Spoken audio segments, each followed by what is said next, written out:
Welcome to Barkarati, the Sailing Podcast. My name's Jordan Spencer, and it's that time of the week where we get to hang out with some really cool sailors. But of course, I have to share the microphone with my two idiot mates. So first off, let's bring in Mr. Brett Perry. Greetings, Exalted One. BP. G'day all. How are you? Yep. Excellent. Good. Better to see you, mate. That's all I've got. Okay. All right. Let's bring in the other bloke. He had a voice that could make a wolverine purr. Mr. Nick Bice. You know how to keep an audience, BP. No doubt about it. Well, So you can just special comments, mate. special comments. Got some good news and bad news this week. What do you Okay, want? go on. What do you want first? Bad news. Toby's shaved his mullet off. No, no. Yeah, Oh, God. it was like there was about to be a statue cast of such a fine mullet that he was growing, but no longer. Now he's gone the fade. Oh, He's probably about to move up to your neck of the woods, Jordan, get a few tattoos and get a flathead. start driving a bloody white Ford or something. Oh, But yeah. So Jeez. yeah, no. First day of school, back to school for the kids tomorrow. So everyone's all excited. Yes, they are. in SA. So Is that the good news? Including the youngest? No. Good news is I've joined your camp, Jordan. What? Water Wing Mazda. Ah, wing ding. Oh, Ding ding. excellent. Everyone's doing it now. It's like Yeah. Rust. Everyone's into it. Yeah. Hey, by the way, speaking of tattoos, I think I may have come up with the idea for the best Australian tattoo ever. Righto. Here we go.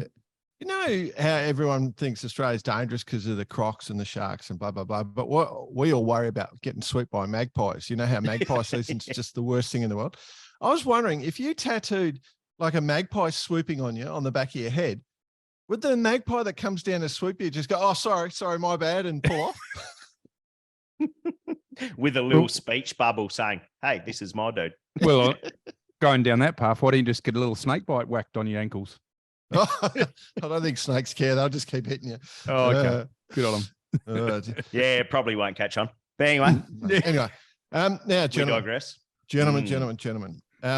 There has been discussions about behaviour on this show, and one of the things that sparked it was that what we wanted to call any discussion whilst the ocean race was between legs.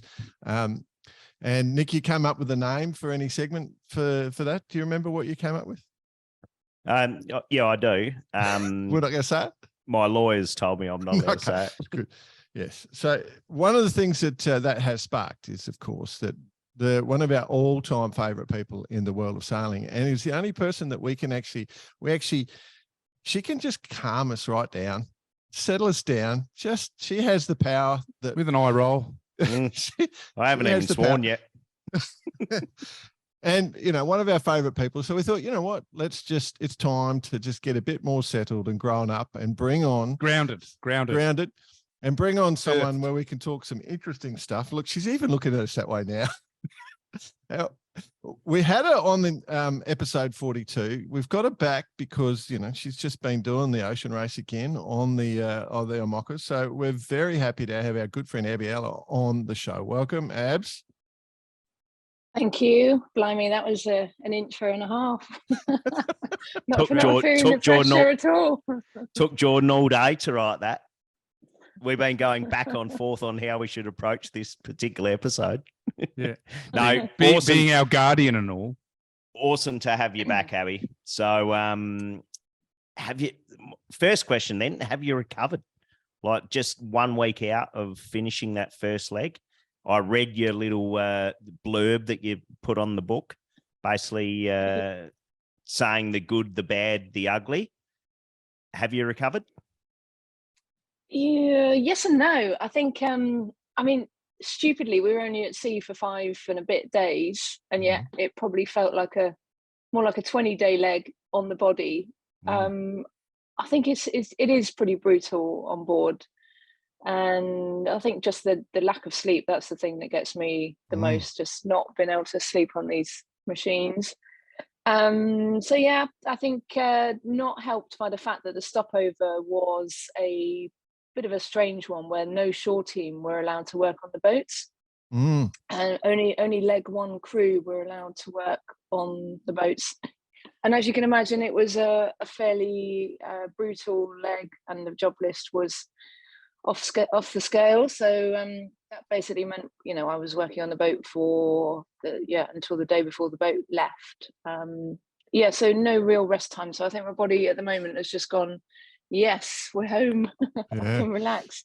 I watched that video of your abs when you were just doing that work on that winch. You were rebuilding a winch, and I was watching it and I'm going, gee, she looks tired. That looks like that winch could go back in all sorts of different places.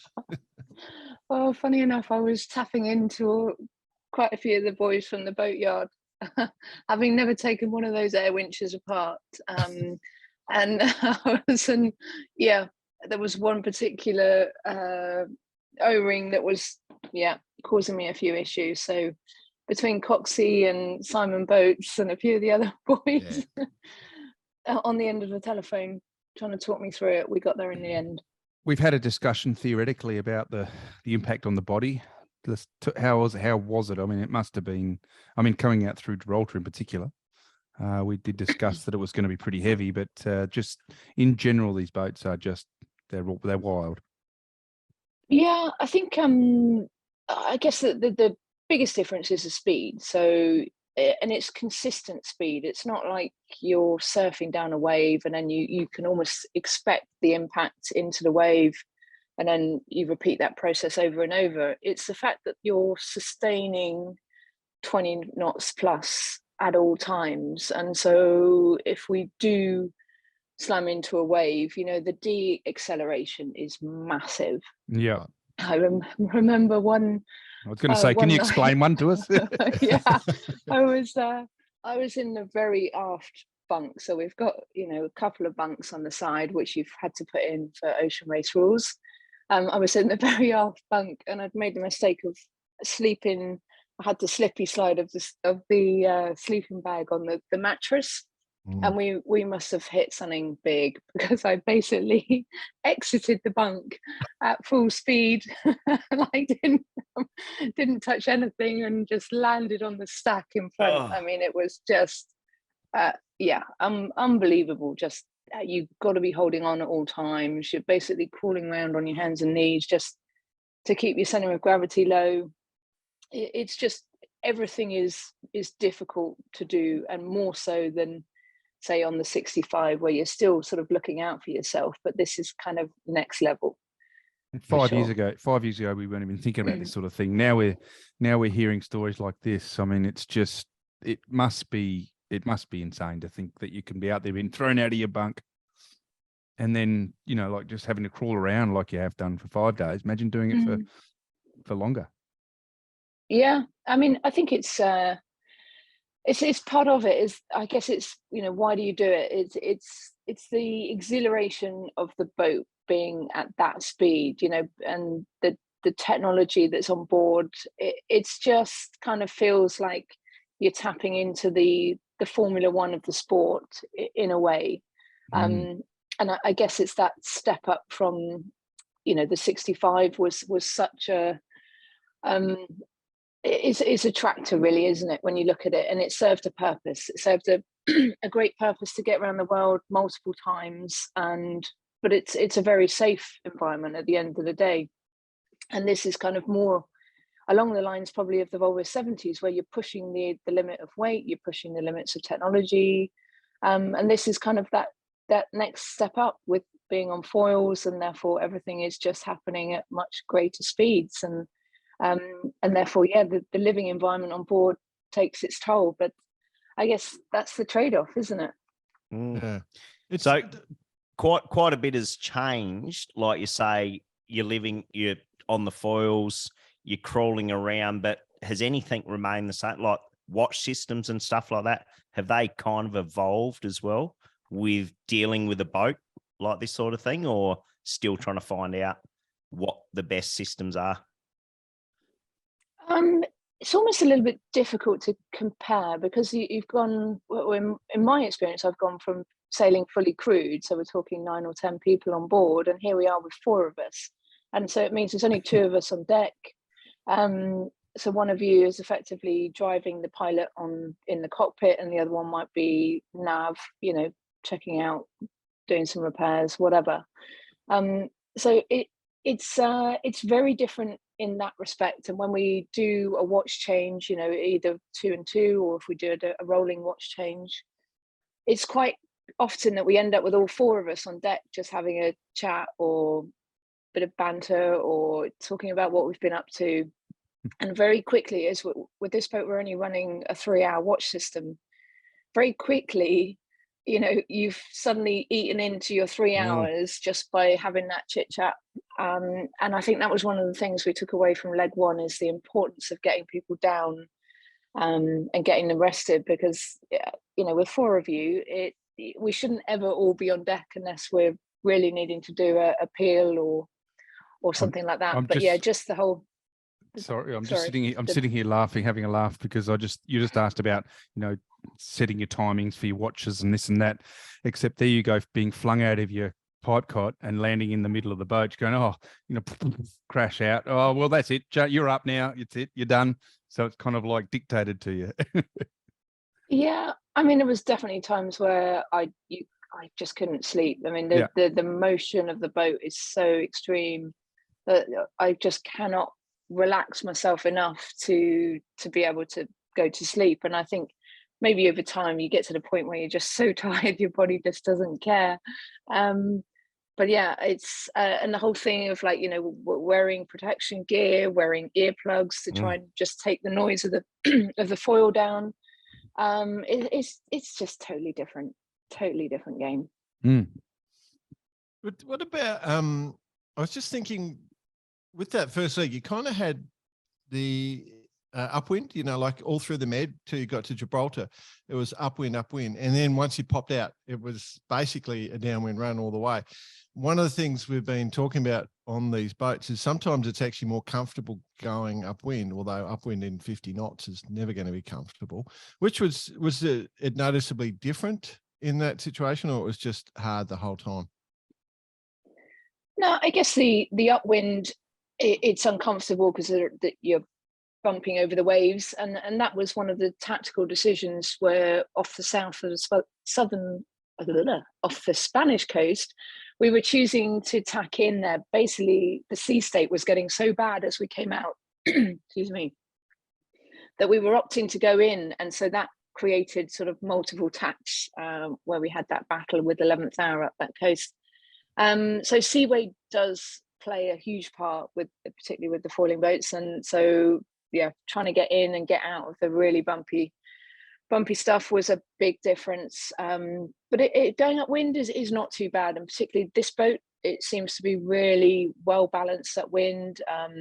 It's easy to find a groove, which I think I didn't expect that. You would think that these boats going upwind would just be hellish, but it's not too bad at all. And actually the worst point of sail is reaching.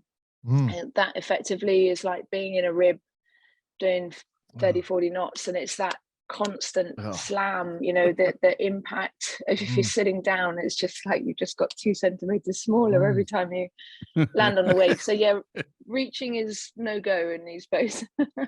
It's fast, I'll give you that, but long periods. And then downwind, downwind's cool. I mean, downwind, the boat's very flat. And you can be playing the waves like you would any normal planing boat. So yeah, we like downwind. we did touch on that, the VMG points of sailing, upwind and downwind, that we know that these boats are a rocket ship reaching with the foils. But you just mentioned then downwind seem to be more pleasant.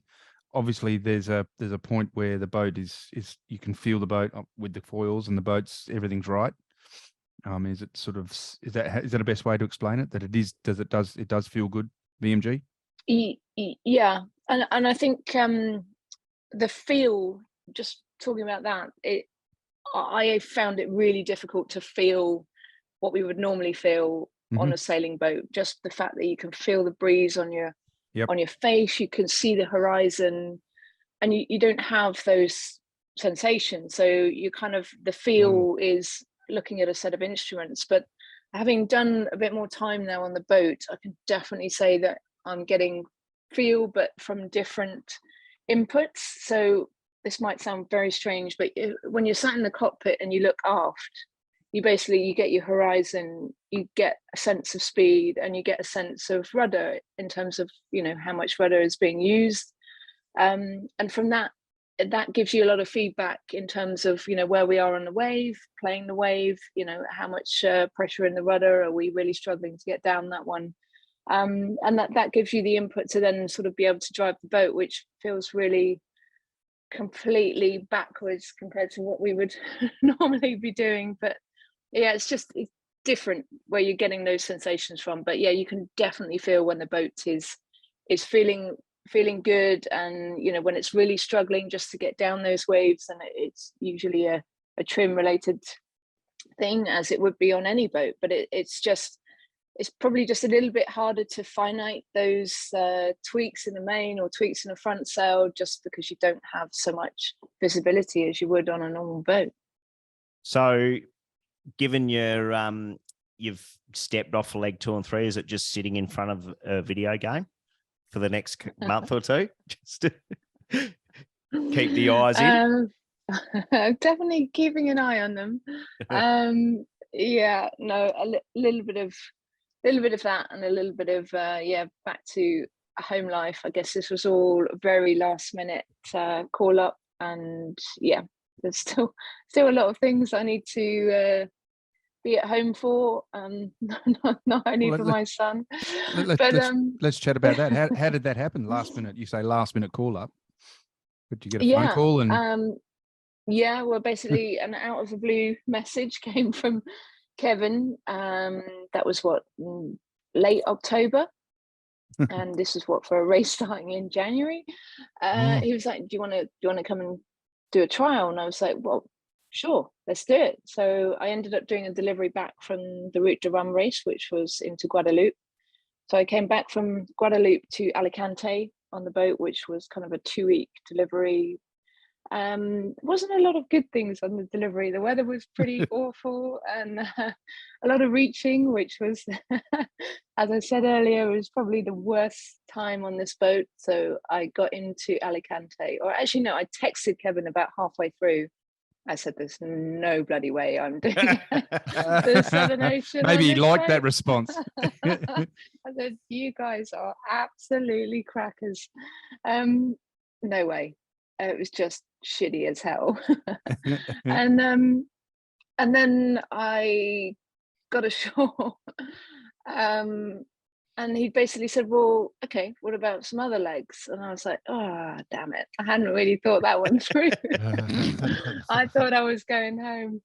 And I had a great offer from one of the 65s to go and sail with Patan with Poland. Yeah. And so I thought, yeah, you know, that's the easy option. A great bunch of people, a boat I know, yeah. And so I was like, oh shit, you know, what and we chatted about the legs, and what about this one, what about that one? And he is just such a positive person. He is so enthusiastic, and you just cannot say no.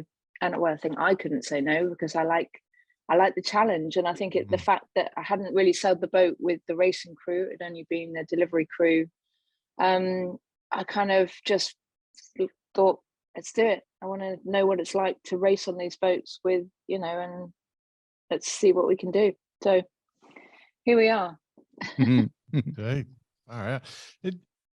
With is it because of that late notice, or that you're not doing the next couple of legs, or is it there was a plan to sort of share the role? There was always a plan to share. I think all of the teams have got you know, two girls on the teams to meet the rules, so that you've always got one girl ready to go. And the same with the guys. They've got you know, crews on standby. I think the nature of these boats, you know, people will get tired, people will get injured, and you need that time out to rest. And I mean, I say it's a long race. It's shorter than the ones we've had in the past, but it's very condensed, and a lot of long legs in it, which will take a lot out of people. So I think come Itaijai, there'll be some fairly significant crew changes amongst the whole fleet, really, to keep people fresh. I mean, from a spectator point of view, obviously we're watching it pretty closely now, but that Southern Ocean leg is going to be one to watch. Yeah, it's funny, isn't it? Because you look at the Vendée Globe sailors, and that's just a breakfast for them, 30 days at sea. But for the ocean race, it's a monster leg. I don't think in the history of the race there's ever been a leg that long in distance. Nick, correct me if I'm wrong, but it just seems like it's a monster. It's basically around the leg world. It's basically around the world. In distance and therefore time at sea. I think, it's just one person on these boats. I can kind of get it, because you're your own boss. You do what you want. You sleep when you want to. But with 4, there's you're always going to be pushing that little bit more. That was the question I wanted to ask you, actually. Yeah, I think you are, because you perhaps you wouldn't be taking that reef as early, or you'd be dropping the reef earlier than perhaps you would be if you're single-handed. If you're peeling single-handed, you've really got to think that maneuver through, because it's going to take you so long to do it. Whereas with 4, you can do that maneuver perhaps in half the time it would take you to do it single-handed. So I think there's more push factor as 4 people on board. What are Kevin's thought on that? It's coming from the Imoccas. How does he feel? What, as in the length of the leg? Does he feel like it's a bit easier for him? Does he feel it's how is his transition into having people on board? He loves the camaraderie of the team, and I think he's got a great bunch around him, and I think that I actually found that quite surprising, that for someone that knows the boat inside out, he's very open to you fixing stuff. He's very open to you making decisions about where the boat's going to go. Sail changes. I mean, we're still very new in the sail inventory and getting our crossovers. So that was one thing I took away, was like he's very open. He's not. I would have just expected a single-handed sailor to be very dictative, very. This is how we do it. Yeah, this is how we do it on board. When we're alone, this is how we do it. Talking too noisy. Can't hear anyone anyway. So, actually, how are the boats to do manoeuvre? Like, are they, from a crew management point of view, like to put a reef in or something like that? Is it difficult or as easy as it probably can be? Things like the reef isn't too bad, because it's just, it's effectively 2 inches main halyard and the outboard end that you're winding. The doing a peel is definitely not ideal. On the setup on Holston, we've got almost 2 cockpits, if you like, two pedestals, one either side, and two driven winches either side.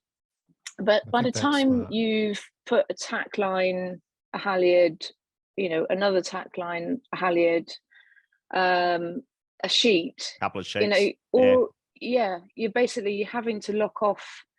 The runners stay locked off on constrictors. The traveller and the main sheet get locked off, because you can't have them during a manoeuvre. So you've kind of. It's an organisation nightmare, and you basically really have to think through what we're going to put the sheet on, what we're going to, how we're going to do this. So yeah, that's the limiting factor. But of course, yeah, it all comes down to saving weight, and you do what you do. You do it the best you can. But I'm sure over time, that's one thing that we will refine. Already just on leg 1, we got our tacks, reefs, jibes down to an art. So yeah, that can only get better as the race goes on. Interesting. Now, something which is probably the most important question of the interview, the discussion rather. So when Kevin, during the Vendée, when his boat went down, I think he's well known for taking a whole bunch of cheese on board to the other boat. I can confirm. Kevin, does he bring some good cheese? Cheese, yes. The other very weird thing that's on board is tins, like sardine tins, Yep. but they're tins of mussels. Yeah, Oh, beautiful. Or like Beautiful. seafood. Oh, Oh Beautiful. my God. smoked mussel. No, Oh. no. Bit of Brett, smoked Brett. oyster. What's wrong with a smoked oyster? Smoked oyster and a smoked Jats, bush Jats oyster. biscuit and a Jats biscuit. Oh my Oh, God. beautiful. No, I love it. Well, Yeah. first one, it absolutely stinks. Yeah. So we had one little accident in a food bag. Oh. And needless to say, like everything now smells of mussels. Oh. But no, he's a big fish eater. And I guess it's a great protein source, so I'll give him that. Yeah, But yeah. no, it's pretty. Yeah. There's a lot of fish and a lot of cheese. The Rob Greenhouses go for a beef jerky. Kevin goes for his smoked oyster. Mussel. Mussels. Pepe Rebabs wax a ham on, leg up the mast. Yeah, Exactly. exactly. Oh. Yeah. The stories, eh? The stories. Well, that's good. So hang on. Well, so we've just burned a whole bunch of blokes with their different sort of idiosyncrasies. What's yours, Abs? What's your little thing? I guess I'm really sweet tooth, so we yeah. didn't have any sweets on board for leg one. Oh. We had chocolate. We had some dark chocolate. But if I was packing food, there'd be like dairy milk, and there'd be lots of Haribo in there. Yeah. Snakes, I think jelly babies. I'm a big thing for comfort food. It might not be giving you any good, but comfort food when shit's hitting the fan. just A got jelly this- baby would It be just, like a lifesaver. just keeps you so level as well. Just all that Yeah, sugar. yeah. No, It just- no, that's right.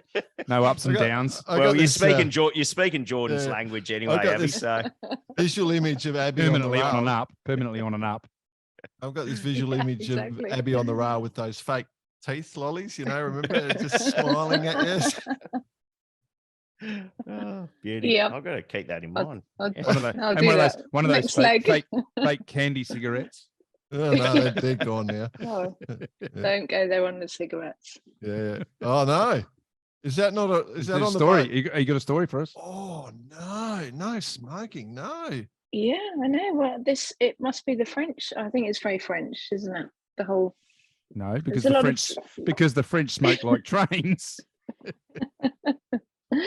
I don't mean that in a bad way, but yeah, I was quite surprised when someone busted out a cigarette. I was like, "Holy smoke! Which era am I in here?" Yeah. Yeah. Um, Oh, hang on. Let me go put And- my Marlin wet weather gear back. Yeah. Gonna whack my sou'wester on and go out for a doobs. Was it a rolly or a standard? No, I Sit think in it the was cor- standard. sit- Yeah. Sit in the corner and roll one up. Anyway, Yeah, move move that's on. an inside Anyway. story. You didn't hear that here. Well, yeah. inside. Yeah, exactly. It is inside. It's inside the cockpit. I was Yeah. actually wondering, like, remember back in the day they used to have this thing called the foredeck union. Yeah. What do you call it now in your boats, Yeah, Abby? Like yeah. the cockpit union. Yeah. Well, you're all in the Yeah. cockpit, so Yeah. I guess that's probably where I differ in that whenever we need anyone to go outside, I'm like, "Yep, take me. I'm take going. me, Let me out." Get me out of here. Any- is it a bit like that? Is it a bit like that? Do you feel like you want to be Oh. out there? Yeah.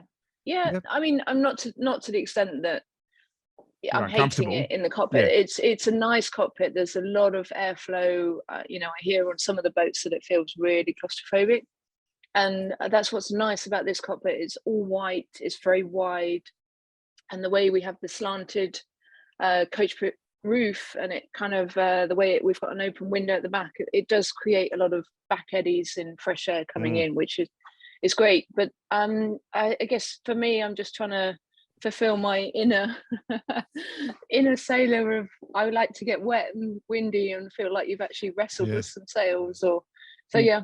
Do you get Anytime a you need chance it, to go yeah. out and sort of stand out there and have a little bit of a breather? Oh, for sure. Yeah. Every time she like smokes a anytime- durry. Every time she's on the parent. Every time she rolls one up and goes out. no, jokes. But no, to be honest, like a lot of the time, yeah, I was you going to say the can't point get is you want to get outside. out. You want to, okay, yeah, that's my point. Exactly. I mean, if you put your head above the parapet, you know, you're like one of those dogs with the cheeks waggling, you know, with their head out the car window. Ears, so as ears soon as, flapping, ears flapping. yeah, exactly. As soon as the boat's doing over, I don't know, 12, 13 knots, it feels fast, you know. It just, I guess your parents so far forward, and it just feels fast. But yeah, as soon as we're into a maneuver, and I'm like, yep, I'm out of there. Yeah, right. You need someone on the bow, or putting a reef in. We still need someone at the mast to reconnect the cunniam. So yeah, I'm in. But I mean, you know, slowing the boat down, we can slow the boat down to sort of 10, 12 knots when you're doing maneuver. But oh my God, it still feels pretty quick. Yeah. full on swimming around up there on the foredeck, wrestling sails. The interesting thing though, like in my mind, the way I'm sort of visualizing it, you know, on the 65s, you come on watch, you know, you've got to get all your base layers on, all your mid layers on, then your top layers in the hood, everything, you know. I feel like on these things, you just sort of, I wake up, got my t-shirt on, I'm good. I'm straight in the cockpit. Is it like that, or? I think there's the two schools of thought. There's you can definitely do that for sure. And I would say probably the more, you know, between myself and Sam Goodchild, we were kind of more the bow team. And Tom LaPerche and Kevin were more nav orientated. And I would say the more nav orientated tend to be more the shorts and t-shirt gang. And those that potentially have to go out. I'm ready and waiting. I'm ready to go. Ready and waiting. Will you please make a maneuver? I mean, most of the time we're all in our wet weather pants. I think just, you know, you're sitting down a lot. The seats are wet, so you kind of you want to keep your ass dry. But then, yeah, I mean, you've got basically you're on deck with, there's a jacket ready to go, there's a life jacket ready to go, so you just basically put it on and go. But interesting, I got woken up from my bunk. What I thought the guy said, he said we're going to put a reef in, and I was like, okay, reef, that's quick. I won't bother putting any layers on, just put my jacket on, life jacket, off I go. But we were actually peeling, and I was like, oh damn, that was a faux pas on the translation. I would have put a few more layers on if I knew I was going to be swimming around on the foredeck. How is it on the foredeck? I mean, those things are doing warp speed, and that spray must be just insane. Yeah, I mean, you can't go up there if the boat's at warp speed. It's too dangerous. You will literally get washed to the end of your tether. And so it is a full slowdown. Oh, it is a full slowdown. Yeah, I guess, like I said, probably that 10, 12 knots is a safe speed, but it's really just based off angle. You get the boat down to a safe angle if you're downwind. It's probably 150, and just hang in there. But the boat's still potentially going to pick up a wave, and then it flies off its foil. Yeah. So you've definitely got to have your wits about you. And I think compared to the 65, where you've got a bit higher freeboard, and you know that there's someone at the helm looking out for you, whereas this is like someone might not be pressing the buttons as we're about to submarine down the wave. So we had an episode a little while back about naming the autopilot. Have you got a name for yours? No, we haven't. I have to work on that when you get back on the next leg. Exactly. No, but the only thing I've named is the Kevin's onboard girlfriend, who is the most depressing character you could ever meet. Oh my God. This is the alarm lady. Go, Bitesy. And the alarm lady. How long does it take to blow her up? Come on, mate. Man, if I had a gun on the delivery, I would have shot her about 4 times. She chirps in whenever she feels like she needs to let you know that there's something overloaded or something's not working. Okay, I know where you're going. Which generally happens to be quite often. So she goes, alarm, GPS malfunction, alarm, GPS malfunction. And she will repeat this until the alarm is finished, and then alarm, puis d'alarm, no more alarm. And oh my God, this is just like, oh, full Definitely, you can see it got to you. Yeah, you Oh, should you have na- gone for the Too Bruce. funny. The Have Bruce, you named her? Have you talking. named her? No, she's just Kevin's Kev's onboard girlfriend. Kevin's onboard girlfriend. Yeah, she's Actually, the life and heart of the party. It Oh, honestly she sounds looks like a beauty. yeah. She It sounds does pretty, look like you to be honest, guys are pretty boring. playing video games half the time on the boat. Like you're just looking at computer screens and. Yeah, well, not so much. We're just on our setup in the cockpit. We've basically got a set of B&G screens, one of which is solely about the pilot info, and obviously all the usual wind data. So we're basically just driving the pilot. We can drive the pilot off the push button on the pedestals. So it means that you're there. You can be with the traveller, main sheet, and driving the pilot. And it's literally just tweaking it, because I think the pilot is so intelligent. It's nothing like anything you imagine on your kind of On the some North Fast Shore 30 38. where it's got Yeah. Exactly. Nothing like that. I mean, this is a pilot where you can tell it you want it to steer off apparent wind angle, you want it to steer off true wind angle. And then on top of that, there are multiple layers. So that's its parameter. Pitch and heel and rudder response and exactly. Speed, heel, they tend to be the two factors that you put in. So it then off that, barrage of numbers, it will drive how it thinks. And obviously what you're trying to do then is tweak it. being the more intelligent beast of seeing the wind and the wave and feeling the boat. It's like, well, we can get a bit more depth here, and you might just drive the pilot down as we're surfing a wave, or upwind, we're just a bit too shy here, let's bust it out a degree. So is that what you're doing? you're You're just actually tweaking. that's what you just said. You can feel it on the waves. The wave motion feels like you can drive a bit deeper here. Can you actually surf the wave, by come up, down, up, down, up, down? Is that something you can teach it to so do? basically no. I mean, you once you've set those parameters of what you're asking the pilot to drive to, and then that's a number, a tolerance number, so plus and minus. Yep. But often, like it was downwind apparent wind angle. Downwind apparent wind angle would be your main number, right? Yeah, I mean say it's something like 60 degrees apparent downwind, but there's times where you just feel like the boat's just a little bit on the high side here, let's just tweak it down. And so that's literally all you're doing, is just tweaking, just using your senses to get that extra bit out of it.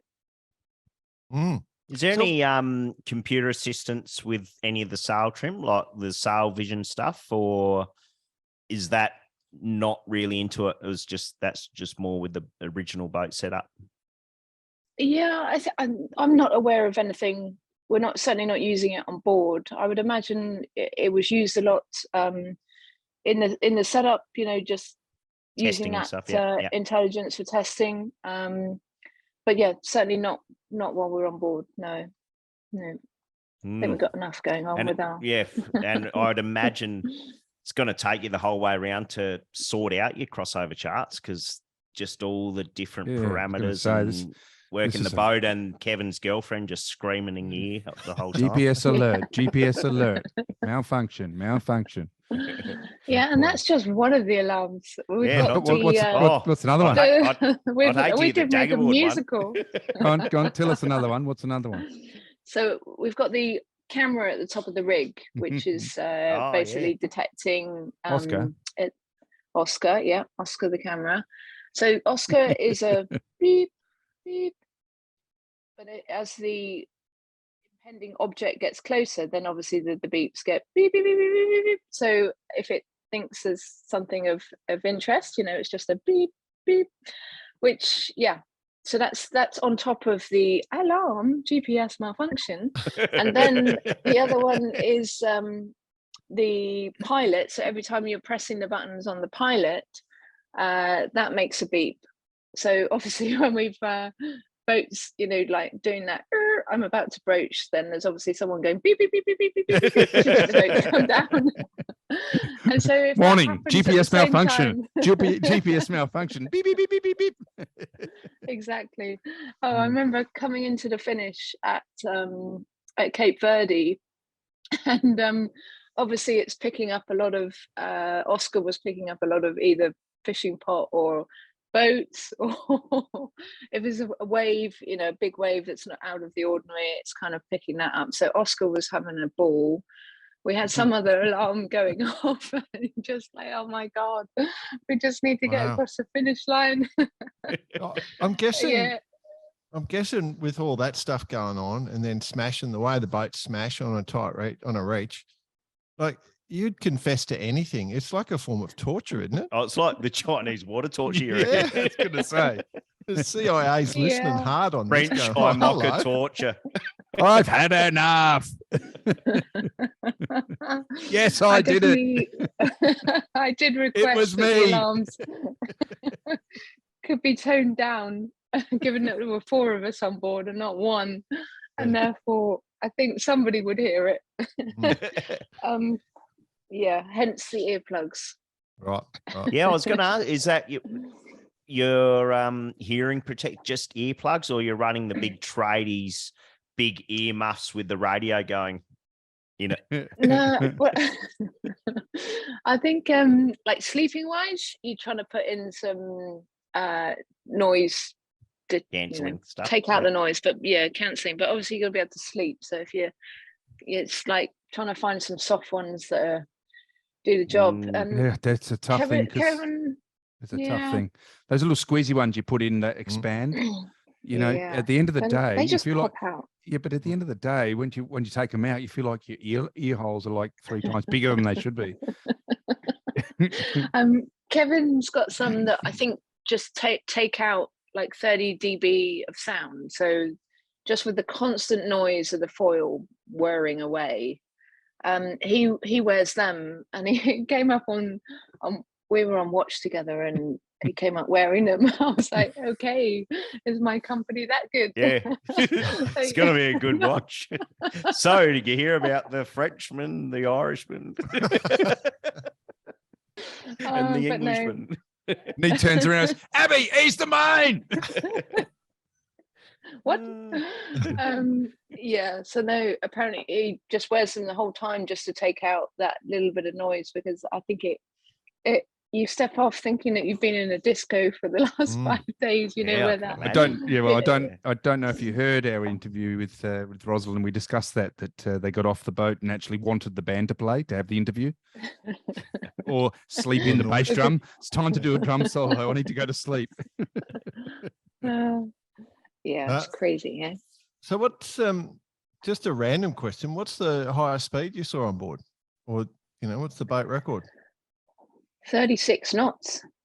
36 knots. Yeah. 36 knots is a doable speed. It's hard, isn't it? It's full on. That's a lot quicker than the gun runner, 16 and a half.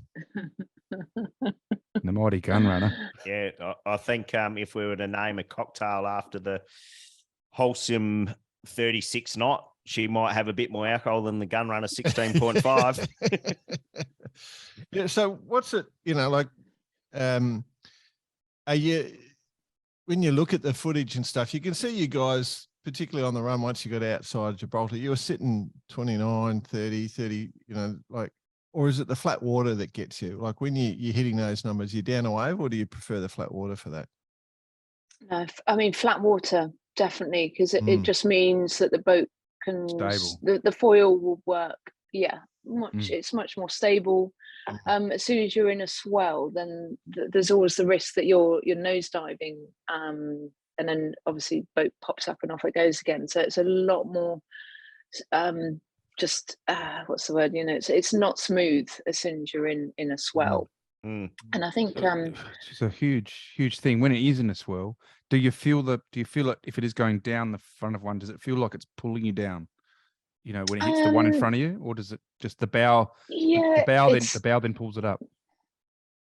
Yeah, eventually it will pop out. But it's just that, and obviously you're adjusting your foil rake to try and get over these waves and less nosy, and you're adjusting your trim accordingly to try and prevent this nose diving. It's full to time. stop You're that full time stop-start. doing that. You're full time doing that. Yeah. I mean, you're constantly just tweaking stuff, just trying to find find the optimal, and whether that's just sailing slightly higher so that it's less likely to nosedive into the wave depending on the wave direction. So there's a lot to think about, more so than you just accept the fact that when you're on a planing boat, that's how it is, and you're doing your best to steer around it. But the fact that you're trying to stay on the foils and stay clean of the waves is a harder task, as the bigger the wave is. What's the rule with the sails? Like, I was watching the start in Cabo Verde, and some are flying kites and some are on the zeros and stuff, and going like, is there a limit on what you've got? Is that, I haven't read the rules this time around. I assume there's only a certain number of sails you can take on board. Yeah, so there's a max limit over the course of the race, which is 11, and you can only take 7 on board a leg. Oh. And so this was a kind of a difficult one, because it was effectively leg 1 and 2 are counted as one. We weren't allowed to make any changes in Cape Verde. So obviously those that have opted to take spinnakers, I think we saw that at the start with Biotherm and Gio, have obviously done great, because we're VMG light air running on this leg.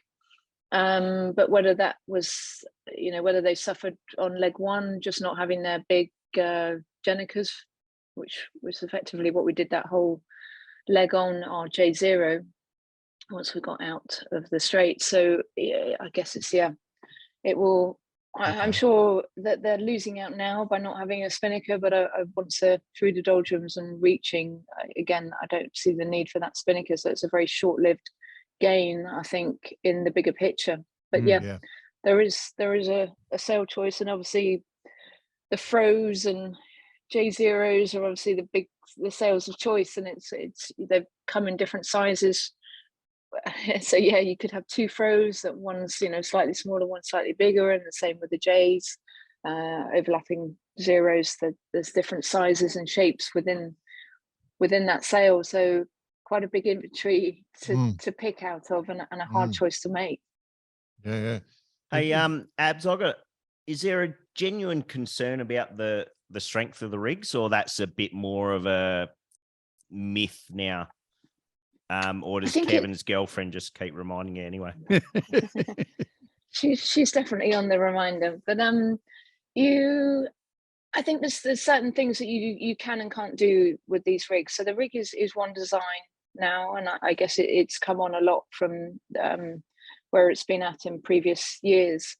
So things like, if you've got a masthead 0 up, you must have the J3 up as well, as to help the rig, and that there are certain parameters, obviously that at times when you would potentially could break the rig, but they're very slim, and I think they are well up for the job, and it's just managing the sail inventory, managing the loads accordingly, like you would with any rig. So no, definitely up for the job. It's just managing your loading. Yep.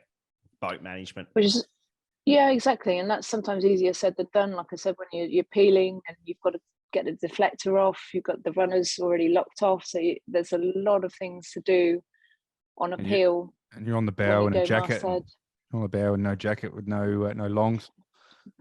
Hey? Bad call, hey? Bad call. Can't believe a woman of your experience and you did that. One of the things that I was pumped up about with this, like when we get to watch the Vendée, we don't get much footage off the boats. But obviously with the ocean race and the packages we've got, and the fact that you've got an onboard reporter, I think you've got a Kiwi chick, Georgia Schofield, is that right? Yeah, she's on for this. Yeah, for this leg. Yeah. So I was just going to say, it must be, the drone skills of catching and flying drones on these things must be insane. Like the target landing zone is like a tiny little window, like Is 2 fingers. yeah, 2 fingers. Yeah. Yeah, In our case, probably 3 because the other 2 are gone. It's got to be the worst, the hardest job. Yeah, I did. I hadn't really appreciated that on the Vendée they don't have that. It all comes off basically what the sailors send, and not from the professional sense of an onboard reporter. But I did wonder, like, how they are going to fill the content of particularly that Southern Ocean leg of 30 plus days sat inside your cockpit. I mean, I think they've got the worst job on the boat to be able to think up different ideas, and the fact you've got 4 crew and they're not, they're generally operating in a very small area. Hard job. So and in terms of the drone, we did fly the drone a couple of times on leg 1, and the takeoff is fine. The landing definitely a little bit high tariff, but we've got a massive sort of handle on the bottom of our drone. So it makes it a lot easier for catching the drone. The grab handle. Safely. The grab handle. Yes. I reckon when the media person starts talking to Kevin's girlfriend in a one-on-one basis, things are going a bit tough. No, that's definitely time to start having starts interviewing Kev's girlfriend. So how are you going? GPS malfunction. It could be limited. Oh dear, that could be fun. Or every time you go over a wave and you've loaded the J2, on the upwind stuff, you'd be slamming over the wave, and of course the J2, which is acting as your forestay, overloads at that point of wave. Alarm, J2. Alarm, J2. No more alarms. Oh my God. Anyway. No more alarms. I like the way she says no more alarms. Yeah, every time she finishes. Yeah, it's always so when the alarm's gone, no more alarm. Finishes. Alarm. Puis d'alarm. I've got an idea for you. I've got an idea for your onboard reporter and an idea for you, Abs. So what the onboard reporter could do is set up a taste testing competition, so you could get a bunch of different mussels on there, and Kevy could have a taste testing competition, right? Okay. And then from different parts of the world. Yeah, exactly. But in the stopover, before you get on, you could get in and rig the alarm, and anytime somebody opens a tin of mussels, you could have alarm. Stinky food. Stinky food. Stinky fish. We know the people that can get this done for you. I think I should. I might try and change it for a nice raunchy male voice as well. See how that goes down. Like Bitey's. Yeah, I probably wouldn't go that far. I've done a few interviews, but just whose voice would you like, and whose voice wouldn't you like? I don't know.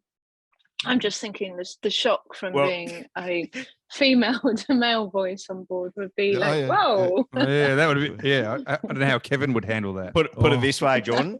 Yeah. There's 2 of those voices, and they're both on this podcast right now.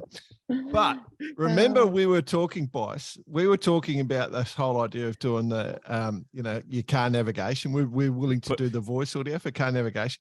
Putting it with a bit of slang into it. Yeah. Yeah. We could do the same for boat alarms. Oi! Well, you idiots. It would depend who it is. For Sam and Abby, for example, would have to, throw in the odd geezer here and there or something like that. Depending on the audience, of course.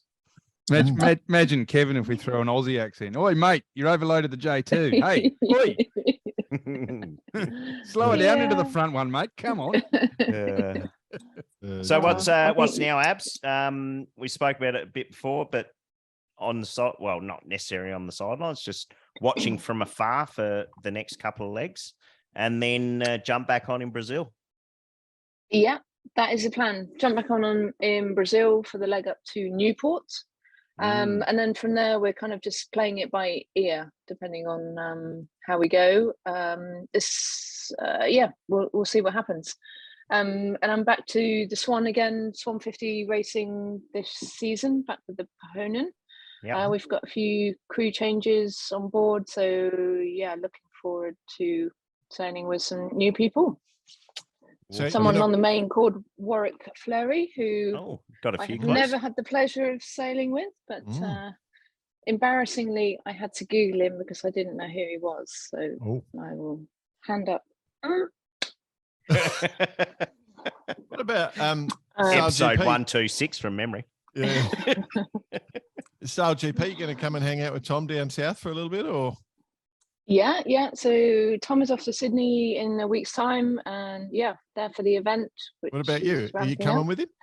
No, They could reopen your commentary spot, Abs. Just get down there, just knock on the container door. I'm here. Yeah, exactly. Brought my own headphones. Yeah. I'm good. I'm up for it. Totally up for it. And I guess SailGP is in full role. So and great to see that they've got an event in New Zealand in a few months. So that'll be interesting to see how that goes. First time there. If the airport becomes get rid of water. The Sail GP New Zealand is going to be a struggle because, the tsunamis, every time there's an earthquake there in Christchurch, it's just going to be rough out in the water, I tell you. There's a lot of earthquakes here. Well, lead balloon.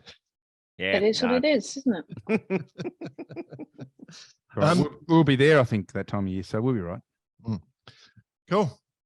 All right, so you step back on board in Brazil, and just try and do one better than last leg into Newport, where you just got pipped from memory. Yeah, at the finish, by Matt Frey. By Matt Frey, exactly. So yeah. Well, fingers crossed. Yeah. Before you go, what about your thoughts on the fleet? Obviously you went out and sailed this leg, sailed beautifully. There was challenges from 11th hour. There was challenges from Lizia to 11th hour. Obviously, the other two boats, you said potentially a sail change decision or sail selection decision may have affected their results. But how do you see it panning out over the next, 2 or 3 legs? Because it's pretty interesting. We don't know. I don't think anyone knows. No, I think it's still very early days. I do feel that Wholesome and probably 11th hour, 11th hour by far have had the most time training in this configuration. Wholesome is obviously a very new boat, and it definitely feels like we have great boat speed. I mean, even from the very short legs that we did on those imports or practice races, it definitely feel that we had that little ounce of speed. I mean, that's over a very short amount of time. That's what it is. It doesn't take into effect, anything tactical, but that's kind of like a great feeling to have in your back of your head, knowing that you've got a good machine, and it's literally, using that to the best of its potential. Gio is obviously a slightly older boat, heavier boat, but that will play out in, maybe the heavier air legs that she'll find her legs there. And from there on, it's really hard to say. I mean, Biotherm and Melitza, I really don't know that much about the boats or the teams, and it's just such a new playing ground that I think the pecking order is yet to be decided, and it will probably take this legs and I guess the Southern Ocean leg to really to work out the standing order from there.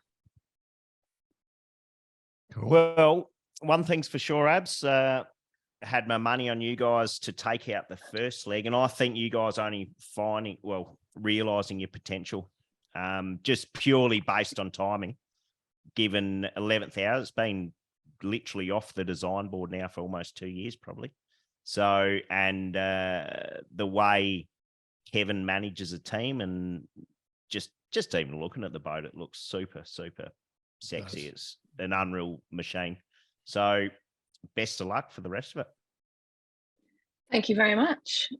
You can owe me a beer for winning you the first leg, and Yeah. I'll remind you of that Hey, when I'm in. we've done okay this week. We'll have a chat about that in the close down. We've done okay.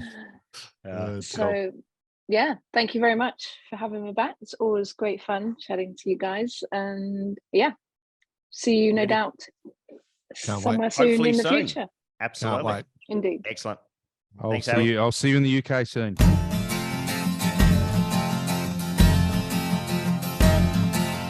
Running at night, jet through